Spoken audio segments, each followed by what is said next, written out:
नमस्कार मित्रांनो, स्वागत आहे आपले डेली स्टॉक मार्केट व्लॉग्स मध्ये, जिथं आपण बघतो डेली स्टॉक मार्केटच्या डिटेल्स आणि वेगवेगळे पैलू स्टॉक मार्केटचे. शेअर मार्केटमध्ये यशस्वी ट्रेडिंगसाठी बाजाराचा अंदाज घेणे खूप महत्त्वाचे असते. बाजाराचे सेंटिमेंट जाणून घेणे एक महत्त्वाचा भाग असतो यातला. तर ह्याच्यामध्ये पुट कॉल रेशो आणि त्याचा ट्रेडिंगमध्ये वापर कसा करायचा हे आपण आजच्या व्हिडिओमध्ये बघणार आहोत. तर जाणून घेऊयात आता पुट कॉल रेशो बद्दल. जसं की त्याचं नाव दर्शवतं, पुट आणि कॉलचा रेशो. तर पुट हा तुमचा न्यूमरेटर मध्ये असला पाहिजे आणि कॉल हा तुमचा डिनॉमिनेटर मध्ये असला पाहिजे.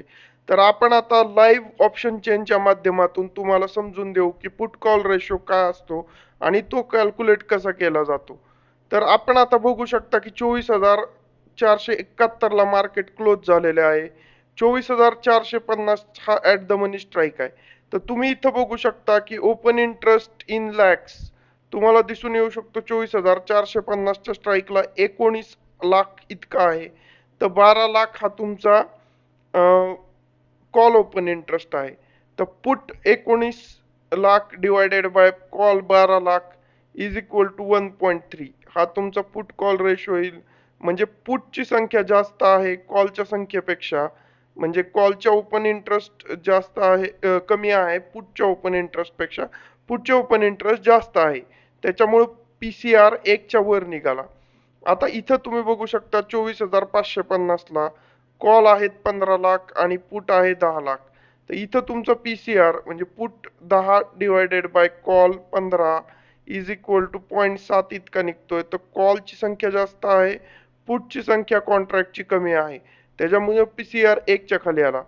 एक हा पीसीआर न्यूट्रल समजला जातो. एक पेक्षा जास्त पीसीआर असेल तर पुटची संख्या जास्त आहे, म्हणजे पुटचा ओपन इंटरेस्ट जास्त आहे कॉलच्या ओपन इंटरेस्ट नुसार.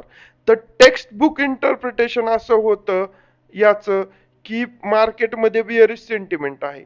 पण आपण आता टेक्स्ट बुक इंटरप्रिटेशन मधच्या परे जाऊन बघू की ऍक्च्युअल इंटरप्रिटेशन काय होतं. तर इथं पुटची ओपन इंटरेस्ट जास्त आहे कॉलच्या ओपन इंटरेस्ट पेक्षा, म्हणजे पुट मध्ये चांगलं रायटिंग झालेलं आहे. कारण की सेलरला प्रायोरिटी कधी पण जास्त जाते फ्युचर किंवा ऑप्शन कॉन्ट्रॅक्ट मध्ये बायर पेक्षा. कारण की सेलर आल्याशिवाय कॉन्ट्रॅक्ट ओपन होत नाही आणि सेलरला जास्त प्रायोरिटी जाते, त्याच्यामुळं पुट मध्ये जास्त सेलर आहेत कॉल पेक्षा. त्याच्यामुळे या लेवलच्या खाली मार्केट जाण्यास, म्हणजे ज्या लेवलचे पीसीआर रेशो एक पेक्षा जास्त आहे किंवा हायएस्ट पीसीआर रेशो आहे, तिथं मार्केट एक हार्डल फेस करतं किंवा खाली जाण्यास, त्या लेवलच्या खाली जाण्यास थोडं हार्डल फेस करतं. आत्ताचे जिओपॉलिटिकल कंडिशन लक्षात घेता हे रेशो वर्क करतीलच असं नाही. तुम्हाला चार्ट डेटा आणि मॅक्रो इकॉनॉमिक डेटा सुद्धा याबरोबर बघावा लागेल. पण हे एक इंडिकेटिव्ह असतं मार्केटमध्ये, जे तुम्ही तुमच्या ट्रेडिंगमध्ये इंटिग्रेट करू शकता. तर इथं आपण बघू शकतो की आता कॉलचा ओपन इंटरेस्ट जास्त आहे आणि पुटचा ओपन इंटरेस्ट कमी आहे, म्हणजे कॉलमध्ये जास्त रायटिंग झालेले आहे. आणि या लेवलच्या वर जाण्यासाठी मार्केट थोडं म्हणजे प्रॉब्लेमॅटिक राहणार आहे किंवा थोडं रेजिस्टन्स फील करणार आहे. कारण की इथं कॉलमध्ये सेलर्स जास्त बसलेले आहे. सेलर्सला जास्त प्रायोरिटी असल्यामुळं कॉलमध्ये रायटिंग जास्त झालेलं आहे आणि त्या लेवलच्या वरती जायला मार्केट थोडा रेजिस्टन्स फील करणार आहे. तर जितका कमी त्या स्ट्राईकचा पीसीआर असतो तितकं त्या लेवलच्या वरती जायला मार्केट हार्डल फेस करणार आहे. आणि जितका जास्त त्याचा पीसीआर असतो त्या लेवलच्या खाली जाण्यासाठी मार्केट तिथं रेजिस्टन्स फील करणार आहे. जितका पीसीआर कमी असतो त्या लेवलच्या वरती जाण्यास मार्केट रेजिस्टन्स फील करणार आहे. तर असं एक इंटरप्रिटेशन होतं. पण करंट मार्केट कंडिशन, जिओपॉलिटिकल कंडिशन किंवा चार्टचा डेटा हे पण तुम्हाला ग्राह्य धरणं तितकंच आवश्यक आहे. फक्त पीसीआर वर ट्रेडिंग अवलंबून ठेवू नका. तर आजच्या ह्याच्यामध्ये आपण बघितलं की पीसीआर काय असतो ते.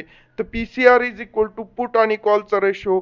Put divided by call, put open interest total divided by call open interest, हे इज इक्वल टू तुमचा पीसीआर रेशो असतो. हा इंडिव्हिज्युअल स्ट्राईक्सचा पीसीआर आहे तुमचा. जर सगळे कॉलचे कॉन्ट्रॅक्टची ऍडिशन केली आणि सगळ्या पुटच्या कॉन्ट्रॅक्टची ऍडिशन केली आणि त्यांचा पीसीआर काढला तर तो तुमचा मार्केटचा पीसीआर बनतो. तर असं मार्केटच्या पीसीआर आणि इंडिव्हिज्युअल पीसीआरचं इंटरप्रिटेशन तुम्ही करून ओव्हरऑल एक पीसीआरचं मार्केटचं कॅल्क्युलेशन करून तुम्ही बुलिश किंवा बेरिश मार्केट ट्रेंड आहे का नाही ते बघू शकता. पण आणि इंडिव्हिज्युअल स्ट्राईक मध्ये सपोर्ट रेजिस्टन्स काढायचा असेल तर इंडिव्हिज्युअल स्ट्राईक मध्ये तुम्ही पीसीआर काढून ते सपोर्ट आहे का रेजिस्टन्स आहे तो पर्टिक्युलर स्ट्राईक हे तुम्ही डिफाय करू शकता. तर आजचा व्हिडिओ तुम्हाला आवडला असेल तर डू लाईक शेअर आणि सबस्क्राईब आणि कमेंटमध्ये आम्हाला तुम्ही सजेशन करा. हा व्हिडिओ सुद्धा आम्ही जो बनवलेला आहे ही कमेंटमध्ये आम्हाला एक सजेशन आलं होतं आमच्या सबस्क्रायबर कडून, त्याच्यावरच आम्ही हा व्हिडिओ बनवलेला आहे. तर तुम्हाला जोही हा चॅनल तुमचाच आहे तर तुम्ही आम्हाला ॲडवाईज करा की कोणता कंटेंट आम्ही पोस्ट करू.